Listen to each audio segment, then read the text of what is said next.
ಈ ರಾಷ್ಟ್ರದ ಪ್ರಧಾನಮಂತ್ರಿಗಳು, ರಾಷ್ಟ್ರದ ಡಿಫೆನ್ಸ್ ಮಿನಿಸ್ಟರ್, ಗೃಹ ಸಚಿವರು ಎಲ್ಲರೂ ಕೂಡ ಒಕ್ಕೊರಲಿನಿಂದ ಒಂದೇ ಗಿಳಿ ಪಾಠವನ್ನ ಒಪ್ಪಿಸ್ತಾ ಇದ್ದಾರೆ. ಏನಪ್ಪಾ ಅದು ಅಂತಂದ್ರೆ, 1 ವರ್ಷದ ಹಿಂದೆ ಮುಸಲ್ಮಾನರನ್ನ ಹಿಂದುಳಿದ ವರ್ಗಗಳ ಪಟ್ಟಿಗೆ ಸೇರ್ಪಡೆ ಮಾಡಲಾಗಿದೆ. ಹಿಂದುಳಿದ ವರ್ಗಗಳಿಗೆ ಸಲ್ಲುತ್ತಾ ಇರುವ ಮೀಸಲಾತಿಯನ್ನ ಕಿತ್ತು ಮುಸಲ್ಮಾನರಿಗೆ ಕೊಡ್ತಾ ಇದ್ದಾರೆ. ಇದು 1 ವರ್ಷದ ಕೆಳಗೆ ಇವತ್ತಿನ ಫ್ರಂಟ್ ಪೇಜ್ ನ್ಯೂಸ್ ಅಲ್ಲಿ ಬಂದಿದೆ. ಪ್ರಧಾನಮಂತ್ರಿಗಳು ಬಹಳ ಸ್ಪಷ್ಟವಾಗಿ ಆರೋಪ ಮಾಡಿದ್ದಾರೆ, ಕಾಂಗ್ರೆಸ್ ಸರ್ಕಾರ ಮುಸಲ್ಮಾನರಿಗೆ ಹಿಂದುಳಿದ ವರ್ಗಗಳ ಮೀಸಲಾತಿಯನ್ನು ಕಿತ್ತು ಅವ್ರಿಗೆ ಕೊಡ್ತಾ ಇದೆ ಅಂತ.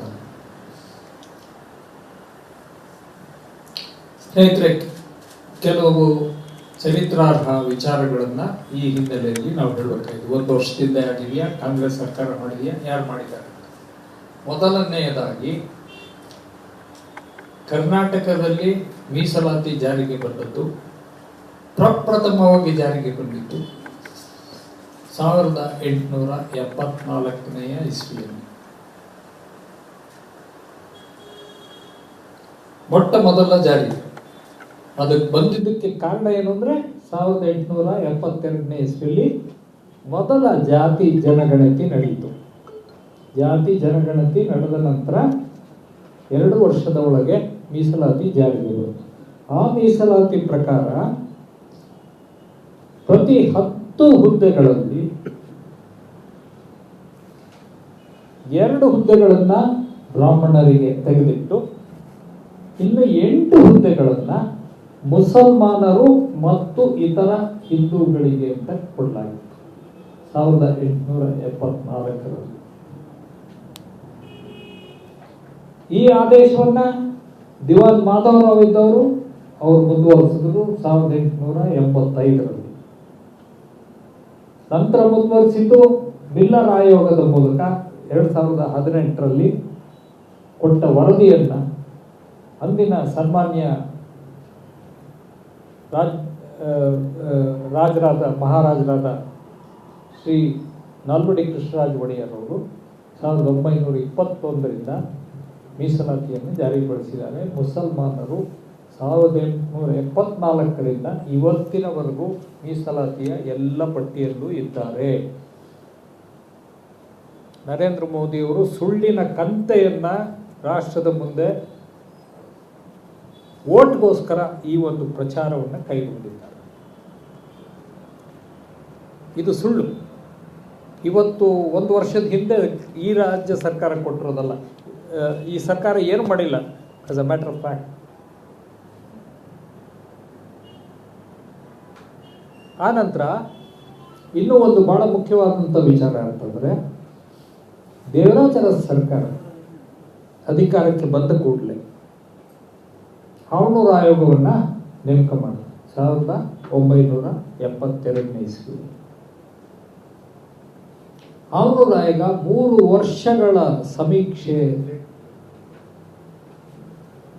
ವಿಚಾರಣೆ, ಮಾಹಿತಿ ಸಂಗ್ರಹಣೆ ಎಲ್ಲ ಮಾಡಿ 19/11/1975ಕ್ಕೆ ವರದಿಯನ್ನು ಸಲ್ಲಿಸಿತು.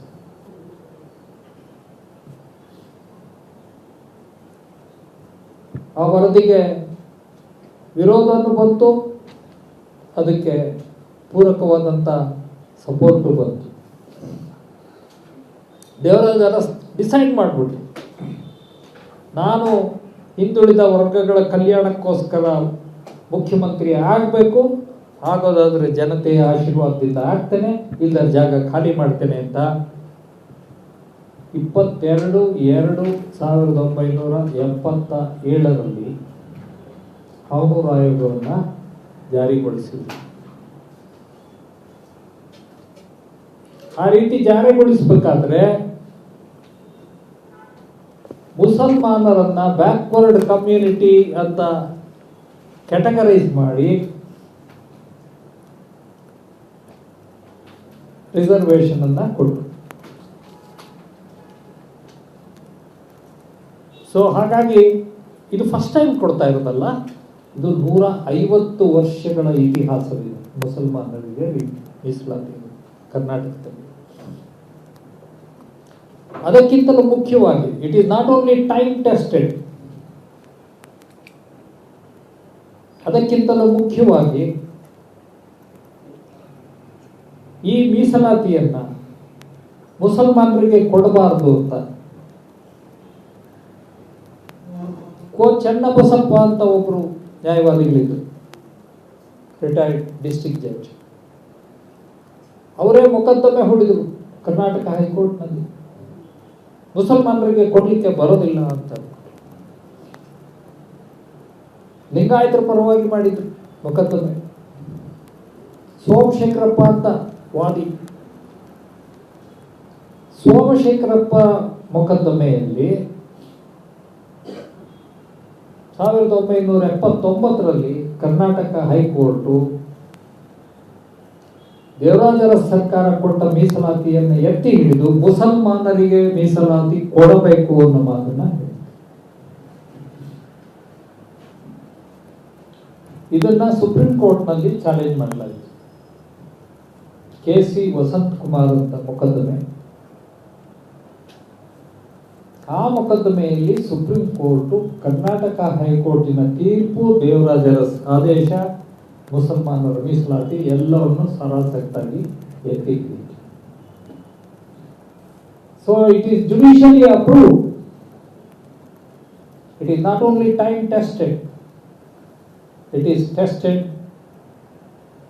by the judiciary also and found to be valid, constitutional and permissible. ಇನ್ನು ವಿವರಗಳು ಹೋಗಲ್ಲ, ಬೇರೆ ಕಡೆ ಬಹಳಷ್ಟು ಸನ್ನಿವೇಶದಲ್ಲಿ ಮುಸಲ್ಮಾನರಿಗೆ ಕೊಡಬೇಕಾದಂಥದ್ದನ್ನ ಸುಪ್ರೀಂ ಕೋರ್ಟ್ ಹೇಳಿದೆ. ಮಂಡಲ ಆಯೋಗದ ವಿಚಾರದಲ್ಲೂ ಅದು ಬಂದಿದೆ, ಅದನ್ನೆಲ್ಲ ನಾನು ಹೋಗಲ್ಲ, ಯಾಕೆಂದ್ರೆ we are concern with the state. So ಮೊದಲನೇದು, ಪ್ರಧಾನಮಂತ್ರಿಗಳು ಸುಳ್ಳಿನ ಕಥೆಯನ್ನೇ ರಾಷ್ಟ್ರದುದ್ದಕ್ಕೂ ಹರಡ್ತಾ ಇದ್ದಾರೆ. ಇದು ಇವತ್ತು ನಿನ್ನೆ ಕೊಟ್ಟಿರುವ ಮಾಹಿತಿ ಮೀಸಲಾತಿ ಅಲ್ಲ, ಬದಲಾಗಿ ಇದನ್ನ 150 ವರ್ಷಗಳಿಂದ ಕೊಡ್ತಾ ಬಂದಿದ್ದಾರೆ.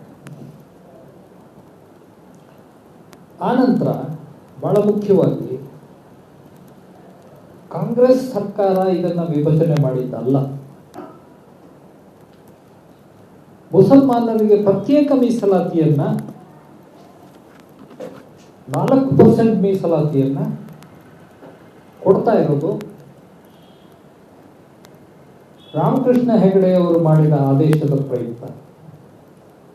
ರಾಮಕೃಷ್ಣ ಹೆಗಡೆಯವರು ಲಿಂಗಾಯತರನ್ನ ಹಿಂದುಳಿದ ವರ್ಗಗಳ ಪಟ್ಟಿಗೆ ಸೇರಿಸಲಿಕ್ಕೋಸ್ಕರ ಒಂದು ಕೈ ಚಳಕ ಮಾಡಿ ಹಿಂದುಳಿದ ವರ್ಗಗಳನ್ನು ವಿಭಜಿಸಿ ಮುಸಲ್ಮಾನರನ್ನ ಪ್ರತ್ಯೇಕಿಸಿ ಅವರಿಗೆ 4% ರಿಸರ್ವೇಶನ್ ಕೊಟ್ಟರು.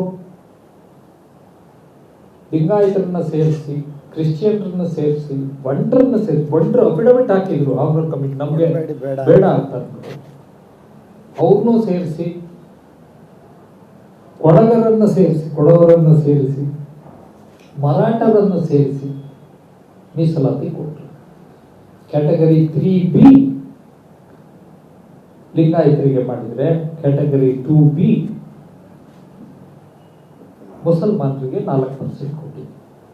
ಸೊ ಈ ವಿಭಜನೆ ಮಾಡಿದ್ದು ಕಾಂಗ್ರೆಸ್ ಸರ್ಕಾರ ಅಲ್ಲ, ರಾಮಕೃಷ್ಣ ಹೆಗಡೆಯವರ ಸರ್ಕಾರ.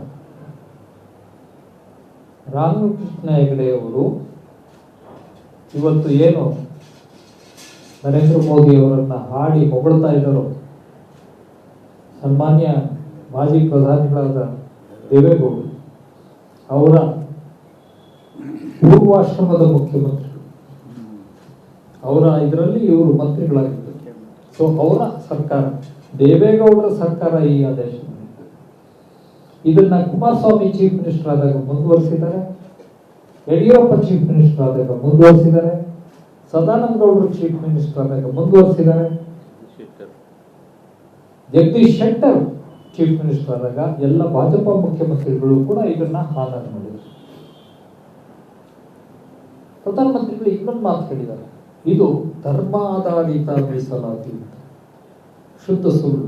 ಯಾಕೆಂದ್ರೆ ಮುಸಲ್ಮಾನರ ಸಮೀಕ್ಷೆ ಮಾಡಿ ಅವರಲ್ಲಿ ಮುಂದುವರೆದವ್ರನ್ನ ಕಿತ್ತು ಹಾಕಿ, ಕ್ರೀಮಿ ಲೇಯರ್ ಅಂತ ಏನ್ ಹೇಳ್ತಾರೆ, ಕಿತ್ತು ಹಾಕಿ ಮುಸಲ್ಮಾನರಿಗೆ ಮೀಸಲಾತಿ ಕೊಟ್ಟರು. ಅದರಿಂದ ಧರ್ಮದ ಆಧಾರಿತ ಆಗಿದ್ದಿದ್ರೆ ಎಲ್ಲ ಮುಸಲ್ಮಾನರಿಗೂ ಕೊಡ್ಬೇಕು, ಜಮೀರ್ ಅಹಮದ್ಗೂ ಕೊಡ್ಬೇಕು ಅಲ್ವಾ?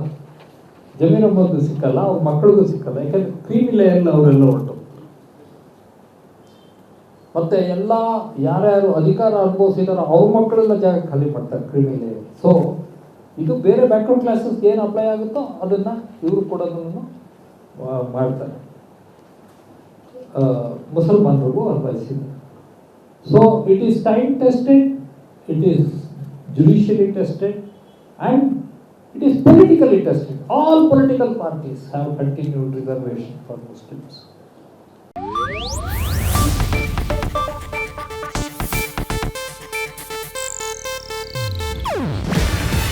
ಇದು ಏಷ್ಯಾನೆಟ್ ನ್ಯೂಸ್ ನೆಟ್ವರ್ಕ್ ಪ್ರಸ್ತುತಿ.